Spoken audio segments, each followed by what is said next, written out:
ሰላም እንዴት ናችሁ? ውድና የተከበራችሁ የዚህ ቻናል ቤተሰቦች ደህና ናችሁ? ዛሬ የመጣሁበት እንግዲህ እውነት ለመናገር እኛ አረብ ሀገር ያለንን ልጆች የሚያጠነጥን ርዕስ ይዤላችሁ መጥቻለሁ። ታዲያ እናንተ ለዚህ ቻናል አዲስ ከሆናችሁ ሰብስክራይብ አድርጋችሁ ቤተሰቡ ነው ማለት ነው። ግን ያው ሰብስክራይብ ሳታደርጉ ነው የምታዩን ማለት ነው። ምን ለምን ወዴት እንደሆን አላቅም ማለት ነው። ሰብስክራይብ ስታደርጉ ላይክ ስታደርጉ ዩቲዩብ በራሱ ጊዜ ሼር ስለሚያደርገው ነው እንጂ ለሌላ አይደለም ማለት ነው።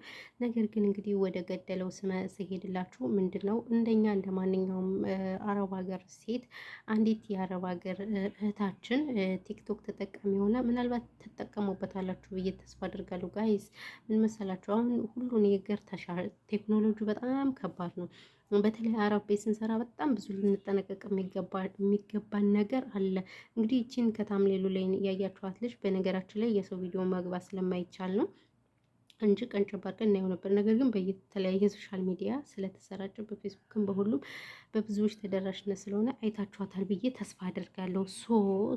ነገር ግን እኔ በጣም የገረመኝ ነገር ማለት ነው አንዳንድ የአረብ ሀገር ስንመጣ ምን ልናረግ እንደመጣን ሁሉ የምንረሳ ልጆች ትንሽ ሳንሆን በጣም ብዙዎች ነን ማለት ነው።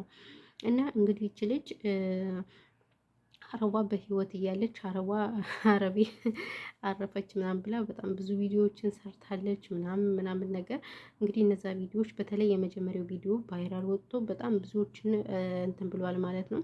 ነገር ግን እኔ የታዘብኩት ነገር ማለት ነው እንዲሁ ተውት፣ የእሷን ወደኋላ እመጣበታለሁ። ነገር ግን የታዘብኩት ነገር ምን እንደሆነ ልንገራችሁ ቤተሰብ።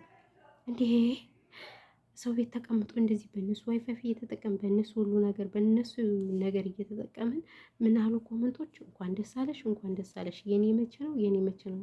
በቃ ፈጣሪዎች፣ እኔ ኮመንቱ በቃ ከምነግራችሁ በላይ ጥልቅልቅልቅልቅ እና በጣም ነው ያፈርኩትም፣ በጣም አዝኛለሁ። ምክንያቱም ምን አለ መሰላችሁ አንድ አረብ ሀገር ለመምጣት በጣም ብዙ መስዋዕት ከፍለን የምንመጣ ልጆች ነን። በዛ ላይ አሁን አረብ ሀገር ለመምጣት ቅንጦት የሆነበት ጊዜ ነው ጎበዝ። አንድ ፓስፖርት ለማውጣት 30 ሺህ ብር ነው እንግዲህ ታውቃላችሁ። አስቸኳይ ምናምን ተብሎ ደግሞ ዝም ብሎ ደግሞ ኖርማል 6 ሺህ ብር ነው አይደል? እሱ ብቻም ሳይሆን ለመምጣት ያለው ፕሮሰስ እንግዲህ የመጡ ልጆች ያውቁታል። እኔ በድሮ ጊዜ መጥቼ አረብ ሀገር በስብሸን የቀረሁት ማለት ነው።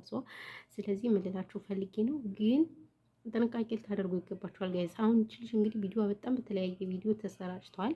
የሚከፈተው በእነሱ ቁጥር ነው። እኛ አረብ ሀገር ላይ ስንኖር የምንከፍተው ባለንበት ቁጥር ነው።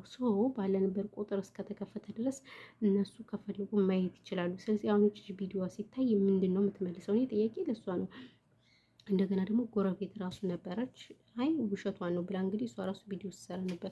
ምናልባት እቺ ልጅ አሁን እንደሌላ ክፉ ከሆነች ሄዳ መናገር ራሱ ትችላለች። ይህን ታውቃላችሁ። አሉ አንዳንድ ደግሞ መጥፎ የሆኑ ልጆች ታውቃላችኋል።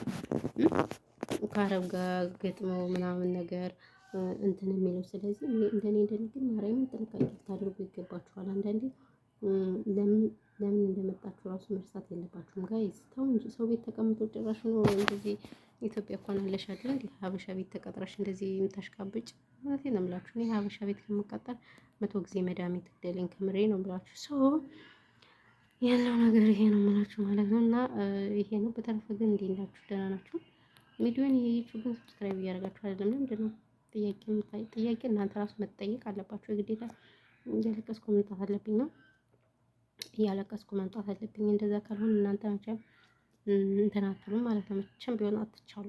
ለቴና ምላችሁ እናንተ ፊት የማዲያት መድኃኒት እየተቀቡት ነበር። ሊለቅ እንዳይሆን ብቻ። ኧረ አባጃሌው ሊለቅ ነው እንዴ? አላቀላችሁም። የሚለቅ ከሆነማ ወይኔ ፋንታይ ጎንደሬዋ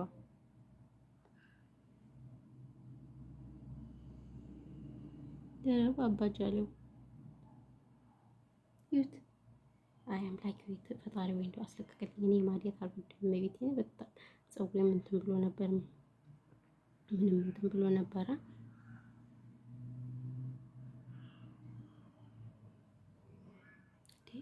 የኔ ፊት ነው አይደለም እያልኩኝ እየተደናገርኩ ነው ጋይስ። ኦ ማይ ጋድ ነው እስከለቀቀማ ኦ ማይ ጋድ ነው። በጊዜ በመስታወት እየታየሁኝ እኮ ነው። አየኝ ነገር ወይስ ተኝቼ ስለዋልኩኝ አላውቅም። ብቻ ነጭ አልቆኛል። እንደዚህ ነጭ ሆንኩት። ኧረ አባጃሌው እና ይሄ ነው እላችኋለሁ ማለት ነው ቤተሰብ። ለማንኛውም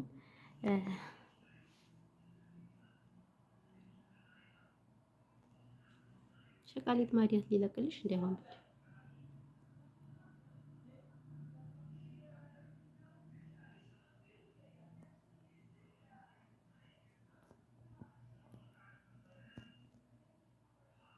እና ውዶች ማሮች ፍቅሮች ለማንኛውም ይሄን ይመስላል።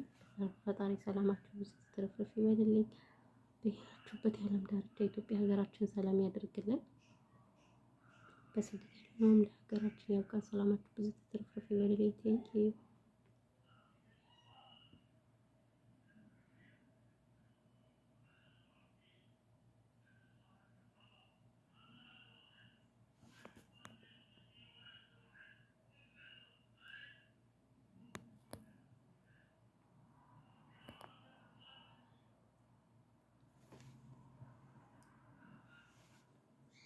አሁንም ሂጅ ልቀባ በሉ መድኃኒት በቀን 2 ነው ያልገባሁት።